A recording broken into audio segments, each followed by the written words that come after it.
Okay, so let's take a look at how you might go about doing some research for an essay you may have for a class. So we're going to start here on our Moodle page, and since you're watching this video, it's fair for us to assume that you're able to access Moodle. One of the benefits of being a student at Isothermal Community College is the access you have to a little bit of software known as NCLive. And this is a resource used from the library to actually manage databases of materials, including online articles, ebooks, scholarly journals, and so on and so forth. So by going through your Moodle page, you can directly access this, and this is going to be under the block labeled Resources. And so we're just going to click Access NCLive. You'll get a page that looks very similar to the one that I have here.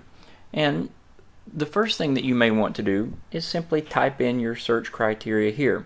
So let's say, for example, we wanted to do an article on, or look for an article on smoking. So I'm just simply going to type smoking here and click search. And you'll notice that this breaks it up into articles and scholarly journals, news and magazine articles, ebooks, and this is a fairly good resource to go with here. However, there's a much more powerful way to search for information using the NCLive resources we have. And to do that, we're simply going to click Advanced Search. Now you're going to get a screen that looks something like this. Now, don't be afraid, this is not nearly as complicated as you may imagine it to be. The blocks here on the left are actually drop-down boxes that allow you to search in specific areas. So for example, you can look in all the fields that describe an article. You may look only in the author if you're looking for articles from a specific person. You can search for the title or the publication in which the article is originally published, or in subject terms. So we're going to leave this in all fields for just a moment, and we're going to start out simple using our word smoking. Now we may want to narrow this down, and we can do that using these drop-down boxes on the right. And these are what we call Boolean search terms. And you notice these say and you can modify these to or and not. So let's say, for example, I wanted to look up secondhand smoking. Now, by having smoking here, and then we read this from right to left, top to bottom, then I would be looking for smoking and secondhand smoking. If I didn't want to look up information about secondhand smoke, then I might simply say not. I want to look up information on smoking, but not necessarily secondhand smoke. We can adjust our publication date range here, the type of content, even the language. For the time being, we're just going to click search. So we're going to be looking for articles on smoking, but not secondhand, and we're just going to hit search. Now notice I get 2,546,262 results, which is great. It means there's plenty of information there. However, it's far too many for me to read. So now we're going to narrow our search, and we're going to use some of the same criteria that we could have used in our initial search, but we're going to do that right here from the results page. So the first thing I want to do is limit my search to full text online. And what this means is that I'm only going to be shown articles that are available for me to read in their entirety online. And notice now we're down to 2,400,000. I'm also going to select scholarly and peer-reviewed, and this is just going to help make sure that I get academically credible resources. Now we're already down to 189,000. Let's limit this to journal articles as well.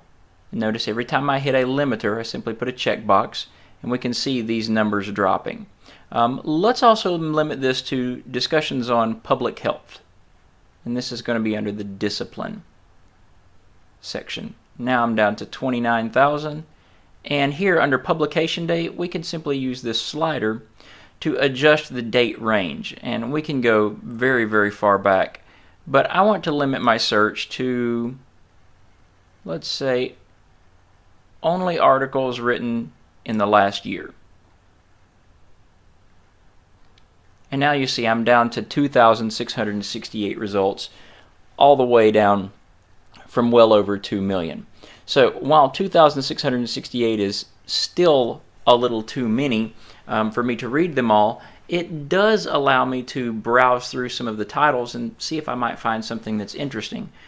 For example, this online article from Martin Dockrell, Reducing the Harm from Smoking, might be something of interest. And when I mouse over it, you'll see that I get a little bit of an abstract here. I also get some information about the article. And we can just scroll down through and see all of the different articles that are available. What you may want to do at this point is see if you see any titles that catch your interest. And once you see a title, let's go back up to the one we were just looking at. Then we can click on this, and you're going to be guided to the original article. And of course, if you're not automatically forwarded there, it provides you a link as well. You can now look at the abstract, which is a paragraph-long summary of the article, which is a good idea to read before you actually dive into the article itself. And then you're going to be given the option to read the full text of the article. And as you can see, this is a fairly short article. It might be somewhat useful for our paper. And we can also, in many cases, download a PDF or a Word document. And in some cases, you may not actually have the full text here. You may be required to click on PDF or HTML full text. So, as you can see, it's fairly easy to narrow our search results down and to find some good information about the topics that we may be researching for our classes. So, that's a brief overview of how to use a simple research method on NCLive. Come back to the Writing Center for more assistance, or bring your research paper by the Writing Center and we'll be happy to take a look at it for you.